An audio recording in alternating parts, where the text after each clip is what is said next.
Bonjour à tous et bienvenue dans l'univers du 7e art avec les sorties de films au Ciné Palace d'Épinal cette semaine. Et on commence tout de suite avec Indiana Jones et le cadran de la destinée, un film d'aventure de James Mangold avec Harrison Ford, Phoebe Waller-Bridge et Mads Mikkelsen. 1969. Après avoir passé plus de 10 ans à enseigner au Hunter College de New York, l'estimé Dr. Jones, professeur d'archéologie, est sur le point de prendre sa retraite et de couler des jours paisibles. Tout bascule après la visite surprise de sa filleule Helena Shaw, qui est à la recherche d'un artefact rare que son père a confié à Indy des années auparavant, le fameux cadran d'Archimède, une relique qui aurait le pouvoir de localiser les fissures temporelles. En arnaqueuse accomplie, Helena vole l'objet et quitte précipitamment le pays afin de le vendre au plus offrant. Indy n'a d'autre choix que de se lancer à sa poursuite.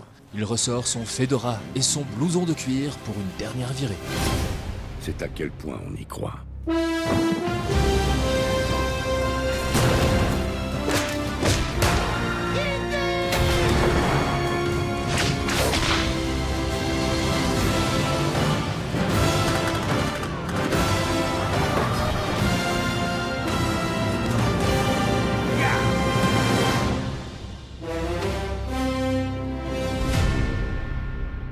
Farang, un film d'action de Xavier Jens avec Nassim Liès, Laurine Nounet et Olivier Gourmet.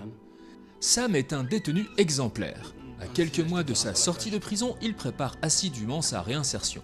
Lors d'une permission, son passé le rattrape et un accident ne lui laisse qu'un seul choix, la fuite. 5 ans plus tard, il a refait sa vie en Thaïlande où il a fondé la famille dont il a toujours rêvé. Mais Narong, le parrain local, l'oblige à plonger à nouveau dans la délinquance. Quand Sam veut tout arrêter, Narong s'attaque à sa famille. Sam va traverser la Thaïlande pour se venger de son bourreau.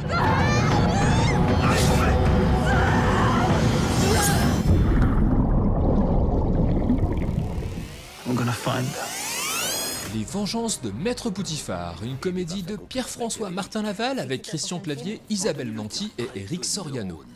Instituteur à la retraite, Robert Poutifard n'a plus qu'une idée en tête, se venger de ses anciens élèves qui ont gâché sa vie. Pour l'aider à mettre en place son plan diabolique, il a la meilleure des complices à ses côtés, sa maman. Ensemble, ils vont leur en faire voir de toutes les couleurs. La vengeance est un plat qui se mange froid et Robert Poutifard leur prépare une vraie surprise du chef. Mario, c'est ça? Roberto, rigole quand tu peux encore, tu vas m'enfler. Qu'est-ce qui se passe? Je vais flinguer sa carrière. Ah oui, voilà.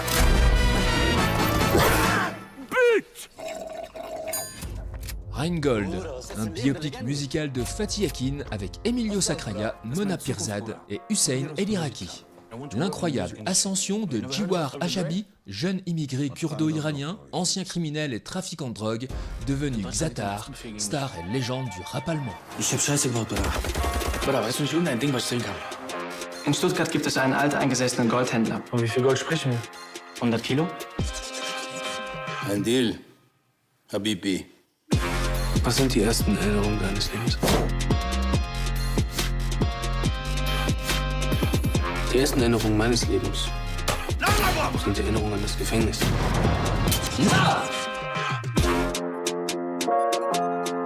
Vers un avenir radieux, une comédie dramatique de et avec Nanni Moretti, avec Margarita Bui et Silvio Orlando. Giovanni peine à trouver un soutien pour tourner son nouveau film, un biopic sur un intellectuel communiste en Hongrie à la veille de l'invasion russe.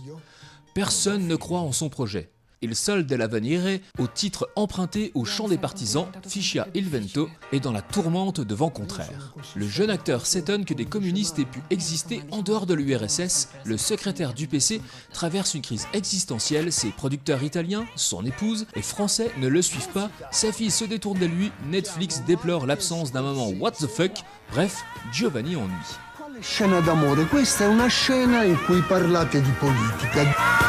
Ma chi se ne frega della politica? Questo è un film d'amore. Notre rendez-vous est confirmé chez Netflix. Love Life, un drame de Koji Fukada avec Fumino Kimura, Tomorowo Taguchi et Teta Shimada.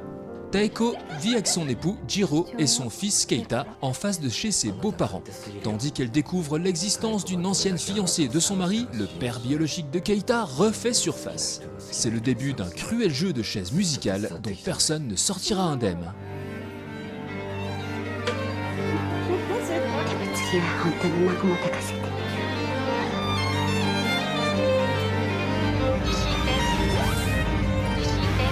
詳しいです。担当はしないの。知らないところで会われるよりいつからだろうね。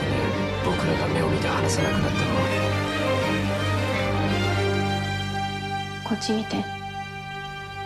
Et enfin, on termine ces sorties par Ruby l'Ado Kraken, un film d'animation de Kirk Domiko et de Farine Pearl. Âgée de 16 ans, Ruby Gillman est aussi maladroite qu'adorable. Elle tente désespérément de trouver sa place au lycée d'Oceanside, où elle a l'impression d'être totalement transparente. Elle donne des cours de soutien en maths à un jeune skater dont elle est secrètement amoureuse, mais qui ne semble admirer chez elle que sa capacité à résoudre des équations. Et de toute façon, elle ne peut pas fréquenter les élèves les plus intéressants du lycée car sa mère, qui la surprotège, lui a formellement interdit de se baigner dans l'océan. Mais le jour où elle lui désobéit et brise cette règle d'or, elle découvre qu'elle est la descendante directe de la lignée des reines guerrières Kraken et qu'elle est destinée à monter sur le trône jusque-là occupé par sa grand-mère, la reine guerrière des 7 mers. Bon cinéma à toutes et à tous, et à la semaine prochaine pour les nouvelles sorties ciné. Et d'ici là, n'oubliez pas... Vive le cinéma! Et moi, je suis une sirène flippante! Toc toc! Quel que soit le défi, une Kraken répond toujours à l'appel. C'est le moment de voir plus grand!